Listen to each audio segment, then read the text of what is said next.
Hi class, today we are on Saxon Math Book 4, Lesson 78, and we'll be talking about classifying triangles. So everything that is on the board behind me, you are going to need to get in your math dictionary.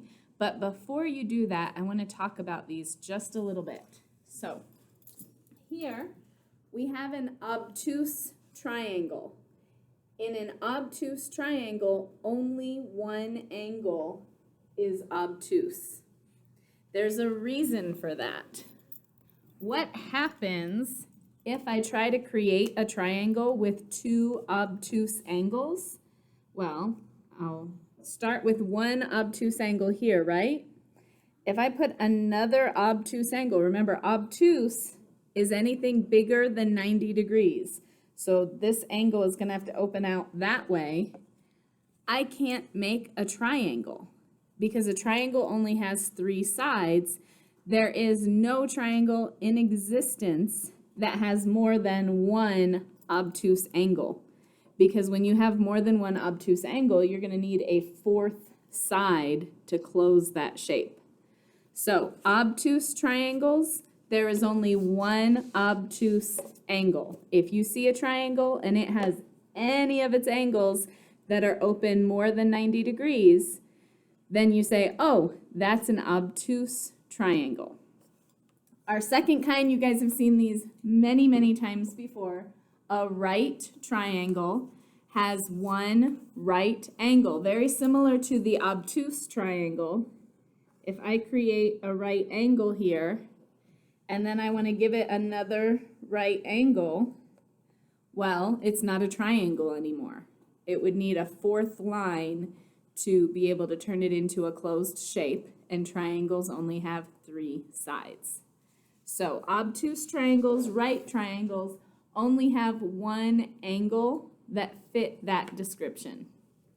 Moving on to an acute triangle, all three angles are acute in an acute triangle because that means less than 90 degrees. So we can take three 89 or less degree angles and put them together to create a triangle. We can't do that with a right angle or with an obtuse angle because it just opens it up too far and I can't close it with only three sides.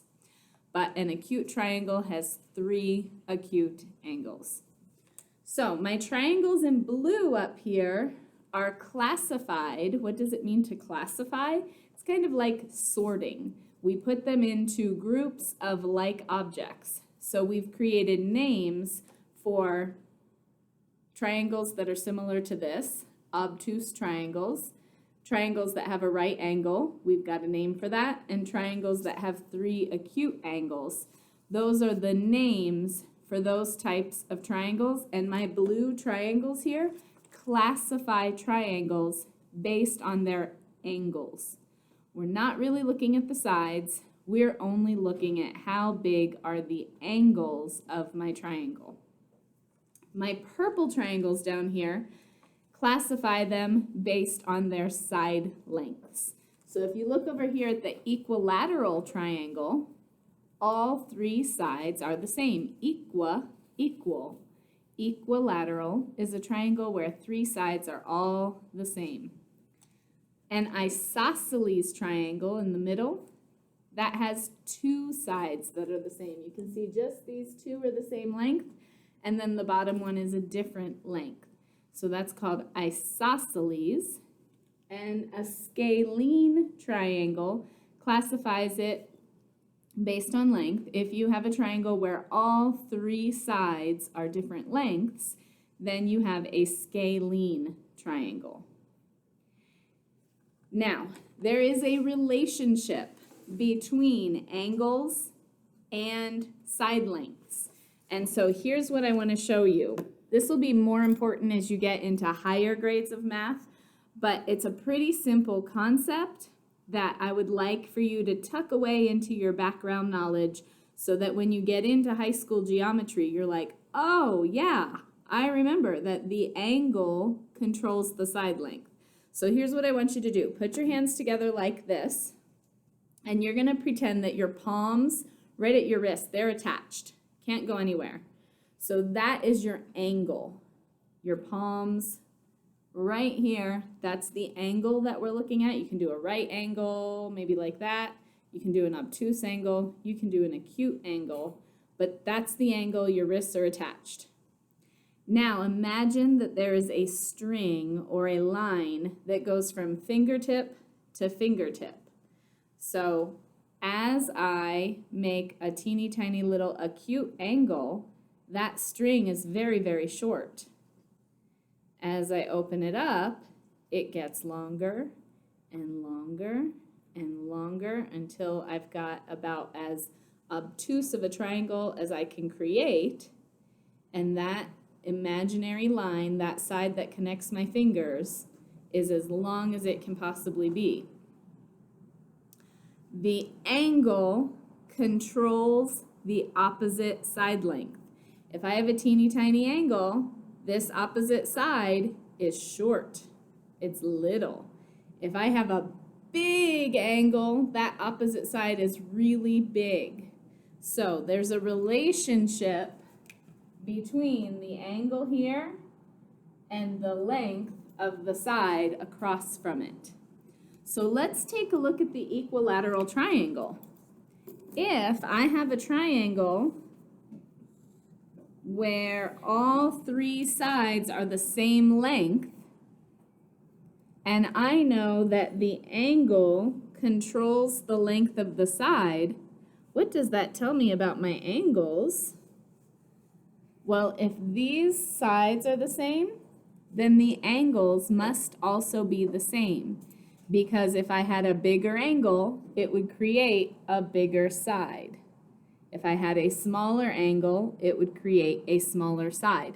So our equilateral triangle over here, we could also throw that up here and call it an equiangular. Equal, equa for equal, and angular for angle. So equilateral triangles have the same length side, and they have three angles that are exactly the same. They're congruent. Okay, so this would be a good place for you to pause, get that in your math dictionary, and then when you come back, we'll do a couple sample problems together. So our first one says draw a triangle that is both a right triangle and an isosceles triangle. So let me show you how I would do that. I'm going to start, excuse me. I'm going to start with a base. So I draw a line, and it's supposed to be a right triangle. So it doesn't matter which side I pick, but I'm going to create a right angle. Now it's also supposed to be isosceles, which means two sides have to be the same length. So I'm going to choose to go over here, and I'm going to create this line so that it's about the same length. Oh, that might be a little too far. So that they're about the same length. I actually still think that's a little too far. There we go. Now, here are my isosceles sides. They're the same. And then I just close the triangle, and this is called a right isosceles triangle.